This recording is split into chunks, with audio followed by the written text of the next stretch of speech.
नमस्कार. ठरलं तर मग मालिकेमध्ये खूप छान ट्विस्ट दाखवला आहे. आता सायली आणि अर्जुन त्या बाईचा मिळालेल्या पत्त्यावर पोहोचलेले असतात आणि तिला पोलिसांची भीती दाखवून त्यांच्याकडनं सगळं काही खरं सत्य ते काढून घेतात.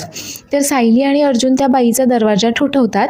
तेवढ्यात ती बाई बाहेर येते आणि अर्जुन आता तिला बबलीचा लहानपणीचा फोटो दाखवतो आणि तुम्ही या मुलीला ओळखता का म्हणून विचारतो. पण ती बाई मात्र बबलीला ओळखायला नकार देते व बोलते की मी काही ओळखत नाही हिला, आणि विचार करत असते की आता महिनाभरापूर्वीच 2 माणसं या पोरीची चौकशी करत इथे आले होते आणि आज परत हे दोघे काय घोळ घालून ठेवलाय या सदा आणि महिनाने. आणि भीतीनेच ती मी या मुलीला ओळखत नाही असं अर्जुनला सांगते आणि बोलते की कोण आहात तुम्ही आणि काय चौकशी करताय, निघा इथून, मी कोणालाही ओळखत नाही आहे असं बोलून ती दार बंद करून घेते आणि घरात जाते. आता त्यामुळे सायली खरं तर हताश होऊन जाते, पण अर्जुनकडे मात्र त्या बाईची सगळी हिस्ट्री असते, तिच्या पापांचा सगळा पाढाच त्याच्याकडे असतो. त्यामुळे तो मात्र काही हार मानत नाही आणि अर्जुन परत एकदा तिचं दार ठोठावतो आणि आता त्याच्या मोबाईलमध्ये असलेले इतर मुलींचे फोटो देखील तो त्या बाईला दाखवतो व बोलतो की ठीक आहे, त्या मुलीला नसेल ओळखत तुम्ही, बाकी या सगळ्या मुलींना तर ओळखत असाल ना. आता काय ते खरं खरं सांगा, नाहीतर आता आम्ही पोलिसांमध्ये जाऊया, तुमचं सगळं काही माहिती आहे माझ्याकडे. पण पोलिसांच्या भीतीने मात्र ती बाई घाबरून जाते आणि अर्जुनला सगळं काही सत्य सांगायला ती आता तयार होते आणि बोलते की थोडं हळू बोला आणि आत या. आता सायली आणि अर्जुनला ती घरात घेऊन जाते. आता अर्जुन तिला विचारण्याचा प्रयत्न करत असतो, पण ती अजूनही मात्र काहीतरी खोटं थापा मारत असते. पण अर्जुनला मात्र सत्य आधीच माहीत असतं. त्यामुळे अर्जुन तिच्याकडे चौकशी करतो व विचारतो की नक्की सांगा, तुम्ही या मुलीला कसं काय ओळखता. त्यावर आता ती खोटं बोलत असते की ही मुलगी माझ्याकडेच होती वगैरे. तेव्हा सायली सांगते की मी लहानपणी कुठल्याशा मावशीच्या घरी होते आणि मावशीच्या घरून हरवले मी, तुम्ही माझी मावशी आहात का. त्यावर आता हिने मात्र तिला ओळखलेलं असतं, पण ती खोटं बोलते की हो, मीच तुझी मावशी आहे वगैरे. तर इकडे प्रतिमा आता स्टोअर रूममध्ये काहीचं काम करत असते. तेव्हा तिला एक गाडी सापडते. ती आता रविराजकडे घेऊन येते आणि विचारत असते, रविराज, ही गाडी तन्वीची आहे का. मला तर ही तन्वीची असल्याचं अजिबातही आठवत नाही आहे.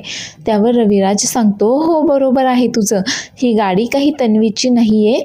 अगं, सुमनच्या भावाची मुलगी नाही का आपल्याकडे खेळायला यायची सारखी, कदाचित तिचीच गाडी राहिली असेल इथे, ही तन्वीची गाडी नाही आहे. त्यावर प्रतिमा बोलते की हो, बरं झालं, नाहीतर मला तर असं वाटलं होतं की मला ज्या काही गोष्टी आठवायला लागल्या आहेत मी आता परत विसरून जाते की काय. तुम्ही तन्वीच्या वाढदिवसाच्या दिवशी पाहिलं ना काय झालं, तेव्हापासून मला गोष्टी आठवायला लागल्या आहेत, याचं थोडंसं बरं वाटतंय, छान वाटतंय. त्यावर रविराजही सांगतो की हो ना, इतक्या दिवसांपासून मी माझ्या जुन्या प्रतिमाची वाट पाहतोय, मला माझी जुनी प्रतिमा केव्हा परत भेटेल असं तो आता प्रतिमाला विचारत असतो. तर प्रतिमा सांगते की मी देखील ती तुमची जुनी प्रतिमा बनण्याचा प्रयत्न करते. अहो, तन्वीच्या वाढदिवसा दिवशीच पाहिलं ना तुम्ही, तेव्हापासून मला असं वाटतंय की मी आता स्मृतींच्या खूप जवळ गेली आहे, खूप काही पावलं मी त्यांच्यापासून दूर आहे आणि लवकरात लवकर मला सर्व काही आठवेल आणि मी पहिल्यासारखी होईल वगैरे असं त्यांचं बोलणं सुरू असतं. तर इकडे अर्जुन आणि सायली त्या बाईकडे चौकशी करत असतात. तर सायली त्या बाईला सांगत असते की या फोटोतली मुलगी मीच आहे आणि मला माझ्या आईने असं सांगितलं की मी कुठल्याशा मावशीच्या घरी होते आणि तिथून मी हरवली आहे, तर तुम्ही माझ्या मावशी आहात का. तर ती बाई खोटं बोलते की हो हो, मावशीच आहे मी तुझी. त्यानंतर अर्जुन विचारतो की तुम्ही मैनावतीची सख्खी बहीण आहात का. त्यावर आता खरं तर ही पूर्णपणे खोटं बोलत असते हे अर्जुनला माहीत असतं.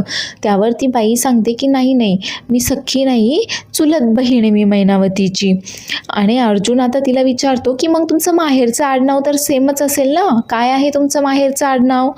पण आता मात्र तिला काही एक सांगता येत नाही आणि यातच अर्जुन तिचं खोटं पकडतो व बोलतो की खोटं, साफ खोटं बोलताय तुम्ही आणि तुम्ही जर असंच खोटं बोलणार असाल तर मग मला तुम्हाला पोलिसांकडेच द्यावं लागेल. आता पोलिसांच्या भीतीने मात्र ती परत सगळं काही खरं सांगायला तयार होते. तेव्हा अर्जुन तिला विचारतो की नक्की काय ते खरं सांगा, खोटं बोलू नका, तुमचा सगळा काळा चिठ्ठा माझ्याकडे आहे, मला तुमचं सर्व काही माहिती आहे, त्यामुळे माझ्याशी बोलताना खरं बोला. खरं सांगा की ही मुलगी तुमच्याकडे कशी आली होती लहानपणी. त्यावर आता ती बाई सांगते की अहो हिची आई आणि वडील हे ते दोघेच घेऊन आले होते तिला माझ्याकडे. काय आहे की सदा आणि मैनावती यांना 5 मुली आणि या 5 मुलींना खूप जड झाले होते. कसे सांभाळणार होते ते त्या 5 मुलींना, कारण त्यांचे तर खायचे देखील वांदे होते रोजचे. म्हणून मग त्यांनी ही 5वी मुलगी मला देऊन टाकली. आता सायली गोंधळते आणि विचारते मला देऊन टाकली म्हणजे असं कसं काय त्यांनी मला तुम्हाला देऊन टाकलं. त्यावर ती बाई सांगते की काय आहे की मला कामासाठी लहान मुलं लागायचे, त्यामुळे त्यांनी तुला माझ्याकडे ठेवली होती व ते मला म्हणाले की आजपासून तूच तिची आई आणि माझ्याकडे सोडून गेले. त्यावर अर्जुन बोलला की काय काम करत घेत होते तुम्ही त्यांच्याकडनं. त्यावर ती बाई सांगते की माझा पापडांचा बिझनेस होता. अर्जुन बोलतो की आणि तुम्ही त्या लहान मुलांकडनं पापड बनवून घ्यायचे, तुम्ही बालगुन्हेगारी करत होते. त्यावर ती बाई सांगते की नाही मी त्यांच्याकडनं पापड नाही बनवून घ्यायचे, मी दुसरं काम करवून घ्यायचे त्यांच्याकडनं, पण मला आता आठवतच नाही आहे मी नक्की काय काम करवून घ्यायचे. आता मात्र अर्जुन खूप चिडतो आणि तिला बोलतो की तुम्हाला सगळं काही आठवतं आहे आणि तुम्ही हे सगळं काही खोटं सांगतायत हे माझ्या लक्षात आलं आहे. एक काम करू, आपण पोलिसांकडेच जाऊयात, तेच काय ते खरं तुमच्याकडून वदवून घेतील. आता मात्र पोलिसांच्या भीतीने ती बाई घाबरते आणि बोलते की नको साहेब, असं करू नका, मी सांगते तुम्हाला खरं. आणि ती सांगते की मी लहान मुलांकडनं चोऱ्या करवून घ्यायचे, त्यांना रस्त्यावर भीक मागायला लावायचे, पाकिटं चोरायला लावायचे आणि त्यासाठी मला लहान मुलं हवी असायची आणि त्यासाठी सदा आणि मैनावतीने या बबलीला माझ्याकडे सोडली होती. त्यावर अर्जुन विचारतो तुमच्याकडे सोडली होती म्हणजे चोऱ्या करायला तुमच्याकडे असं कसं काय सोडलं त्यांनी त्यांच्या मुलीला. त्यावर मग ही बाई सांगते हां, काय असं फुकट नव्हतं सोडलं, रोकडा मोजला होता मी, पैसे दिले होते मी त्यांना, विकत घेतली होती मी तिला त्यावेळेस चोऱ्या करण्यासाठी. आणि तुम्हाला सांगते ही तर खूप हुशार होती लहानपणी, अशी तुरू पळत जायची आणि पाकिट चोरून आणायची. त्यावर सायली बोलते का हो काय बोलताय तुम्ही, तेव्हा तर मी फक्त 5 वर्षांची होते आणि मी चोऱ्या करायचे. त्यावर ती बाई सांगते की हो 5 वर्षांची होती, एवढी लहान होती म्हणून तर हिच्यावर कोणाला संशय देखील येत नव्हता ना, पण हिने माझे सगळे पैसे वाया घालवले हो, ही माझ्याजवळ टिकलीच नाही, पळून गेली ही. त्यावर आता सायलीला मात्र तिच्यावर संशय येतो आणि अर्जुनला बाजूला घेऊन सायली विचारत असते की अहो ही काय सांगतीये, हे सगळं खरं आहे का, आणि तुम्ही असं हिला काय दाखवलं की ही इतकी बडाबडा बोलायला लागली. त्यावर अर्जुन सायलीला सांगतो की अगं मी चैतन्याला जेव्हा हा पत्ता शोधायला लावला होता तेव्हाच मी या बाईची सगळी काही माहिती त्याला काढायला सांगितली होती आणि तेव्हाच मला या बाईचे सगळे प्रताप समजले आहेत, तिचे सगळे काळे धंदे मला आधीच माहीत आहेत. ही जे काही सांगतीये ते अगदी खरं आहे.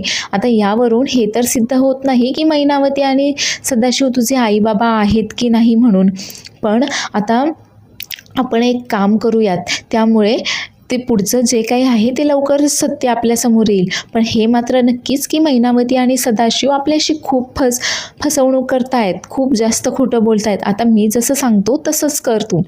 आणि अर्जुन आता त्या बाईकडे येतो आणि त्यांना सांगतो की चला आता आपल्याला पोलीस स्टेशनला जायचं आहे. त्यावर ती बाई घाबरते व बोलते की अहो मी सगळंच तर खरं सांगितलं ना तुम्हाला, आता का मला पोलीस स्टेशनला नेताय.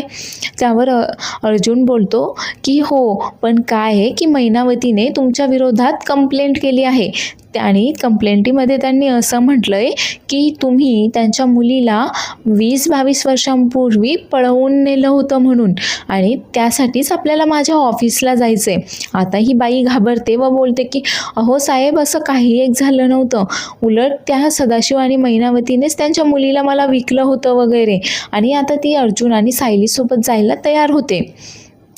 तर इकडे समीराच्या घरी आता तिचे अण्णा म्हणजेच हा महिपत शेखर तिला भेटायला आलेला असतो. तर आता ही समीरा मात्र सचिन आल्यामुळे खूप जास्त खुश असते आणि खूप खुश होऊनच ती महिपतचं स्वागत करते. त्यावर महिपत विचारतो की आज तू इतकी खुश का आहेस? तेव्हा समीरा सांगते की आज कारणच तसं आहे, मला फायनली सचिन मिळाला आहे वगैरे. ज्या बॉयफ्रेंडची मी वाट पाहत होते इतके दिवस तो आता मला मिळालेला आहे. त्यावर महिपत बोलतो की अच्छा, म्हणजे आता तो बॉयफ्रेंड झाला का? त्यावर समीरा सांगते की हो. आणि त्यांचं बोलणं सुरू असताना तेवढ्यातच तिथे सचिन येतो. तर समीरा आता महिपत आणि सचिन दोघांचीही ओळख करून देतो. तर सचिन लगेचच महिपतच्या पाया वगैरे पडायला जातो. तर महिपत त्याला बसायला सांगतो आणि आता महिपत त्याच्याकडे चौकशी करत असतो की तिकडे अमेरिकेमध्ये काय बिझनेस करतोस तू? आता खरं तर त्याचा बोलण्याचा टोन वगैरे खूप वेगळाच असतो. आता समीरा महिपतला समजावते की थोडं व्यवस्थित बोला म्हणून. तर इकडे घरामध्ये सुभेदारांच्या घरामध्ये तन्वी आणि मैनावती मात्र कुसपुस करत असतात आणि ते गाडी कशी बंद पडली, बरं झालं ते घर लुटलं गेलं नाही वगैरे असं मैनावती सांगत असते आणि बोलते की मी आता पाहतेच त्या टीनेकडे. तर तन्वी तिला समजावते का तिच्याकडे काही आता पाहू नका वगैरे. आणि तेवढ्यातच सायली तिथे येते. तर सायली आल्याच मैनावती मात्र लगेचच तिच्याशी बोलायला सुरुवात करते. सायली, अगं आलीस तू? अगं कुठं गेली होतीस? बरं झालं बाई आलीस तू. अगं तू सकाळी तो शिरा केला होता ना, तो मला एवढा आवडला होता ना, तुला काय सांगू. फक्त पुढच्या वेळेस करताना ना ते काजू बदाम थोडे जास्त टाक त्याच्यामध्ये वगैरे असं ती बोलत असते. पण सायली मात्र तिला काही एक उत्तर न देता इकडे डायनिंग टेबलवर बाकी सर्वजण बसलेले असतात त्यांच्याकडे येते. तर लगेच तन्वी मात्र सायलीला बोलते की सायली, अगं तुझी आई तुझ्याशी किती प्रेमाने काहीतरी बोलतीये आणि तू असं का वागतीयेस त्यांच्यासोबत वगैरे. तर इकडे महिपत आता या सचिनकडे चौकशी करत असतो की तो नक्की काय बिझनेस करतो अमेरिकेमध्ये. त्यावर तो सचिन आता सांगतो की तो एका रिसर्च इन्स्टिट्यूटमध्ये सायंटिस्ट आहे असं तसं वगैरे आणि त्याला कोणाचा तरी कॉल येतो म्हणून तो फोनवर बोलायला जातो. त्यावर महिपत आता या समीराला सांगत असतो की अगं हे तर आपल्या बिरादरीचं नाही दिसत, हा लईच हायफाय माणूस आहे. त्यावर समीरा सांगते की हो, म्हणूनच त्याच्याशी लग्न करून अमेरिकेत सेटल व्हायचं आहे. एवढ्या मोठ्या पदावर असलेल्या माणसाच्या बायकोवर कोणी देखील संशय घेणार नाही वगैरे. तर इकडे सायली आता तन्वीला बोलते की कोण सांगते मला हे सगळं? ज्याचे हात स्वतः चिखलाने भरलेले आहेत तो मला सांगतोय का की चिखलाने हात भरवू नकोस म्हणून? आणि तू तुझ्या आईशी कसं वागते ते आम्हाला सर्वांनाच माहीत आहे. आता तन्वी मात्र तिला उलट उत्तर द्यायला जाते, पण तेवढ्यातच पूर्णा आजी तन्वीला धमकावते की तन्वी, सायलीला उलट उत्तरं द्यायची नाहीत. आणि सायली बोलते की मला बाहेर जायचं आहे, आई तू येतेस का माझ्यासोबत? त्यावर कल्पना बोलते की अगं इतक्यातच तू बाहेरून आलीस ना. त्यावर लगेचच आता मैनावतीला वाटतं की तिला चप्पल घेण्यासाठी सायली बाहेर घेऊन जातीये की काय, आणि ती तसं बोलते. त्यावर प्रताप बोलतो की सायली, काही शॉपिंग वगैरे करायचं असेल तर ते नंतर, अगं आत्ताच आली आहेस तू, आधी थोडा आराम तरी कर. त्यावर सायली बोलते की शॉपिंग नाही बाबा, माझं दुसरं महत्त्वाचं काम आहे आणि ते आत्ताच केलं पाहिजे, आम्ही आलोच. तर आता सायली या मैनावतीला घेऊन अर्जुनच्या ऑफिसजवळ आलेली असते. तर मैनावती बोलते की अगं हे तर मार्केट आहे, आपण तिकडे चप्पल घ्यायला जाणार होतो ना, आणि तू मला इथे कशाला घेऊन आलीस बरं? त्यावर सायली सांगते की अगं तुझे जावई एवढे मोठे वकील आहेत, त्यांचं ऑफिस तरी पाहा तू, ते पाहायलाच घेऊन आली आहे तुला तिथे. तर मैनावती मात्र काही तयार होत नाही, पण सायली मात्र तिला बळजबरीनेच अर्जुनच्या ऑफिसमध्ये घेऊन जाते.